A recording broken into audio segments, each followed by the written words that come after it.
ಮೈಸೂರು ಜಿಲ್ಲೆ ನಂಜನಗೂಡು ಶಾಸಕ ದರ್ಶನ್ ನಾರಾಯಣ್ ನಿನ್ನೆ ಸಖತ್ ಬ್ಯುಸಿ.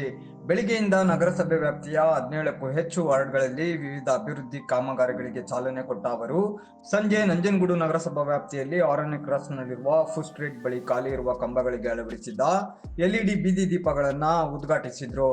ವ್ಯಾಪಾರಸ್ಥರ ಹಲವು ದಿನಗಳ ಬೇಡಿಕೆಗೆ ಶಾಸಕರು ಸ್ಪಂದಿಸಿದ್ದು, ನಿನ್ನೆ ಸಂಜೆ ಫುಡ್ ಸ್ಟ್ರೀಟ್ಗೆ ಭೇಟಿ ಕೊಟ್ಟು ಕೆಲ ಕಾಲ ಸ್ಥಳೀಯರೊಂದಿಗೆ ಚರ್ಚಿಸಿದ್ರು. ನಂತರ ಮಾಜಿ ಶಾಸಕರಾದ ಕಳಲೆ ಕೇಶವಮೂರ್ತಿ, ನಗರಸಭಾಧ್ಯಕ್ಷ ಶ್ರೀಕಾಂತ್ ಸ್ವಾಮಿ, ಉಪಾಧ್ಯಕ್ಷೆ ರಿಯಾನಾ ಬಾನು, ನಗರಸಭಾ ಸದಸ್ಯರುಗಳು ಸೇರಿದಂತೆ ಹಲವು ಮುಖಂಡರುಗಳು ಮತ್ತು ಸ್ಥಳೀಯರ ಸಮ್ಮುಖದಲ್ಲಿ ಸ್ವಿಚ್ ಆನ್ ಮಾಡುವ ಮೂಲಕ ಎಲ್ಇಡಿ ಬೀದಿ ದೀಪಗಳನ್ನು ಉದ್ಘಾಟಿಸಿದ್ರು.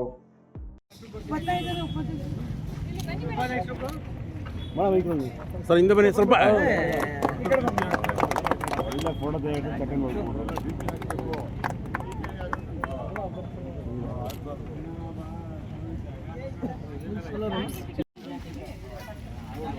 ಹಂಗಿದೆ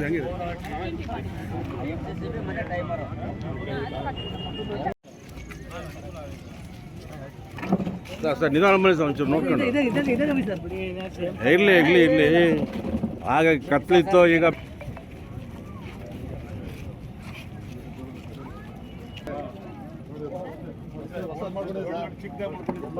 ಎಲ್ಲಾದ್ರೂ ಒಂಚೂರು ಏನಾದ್ರು ಟೇಸ್ಟ್ ಮಾಡಿ ಸರ್.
ಓಕೆ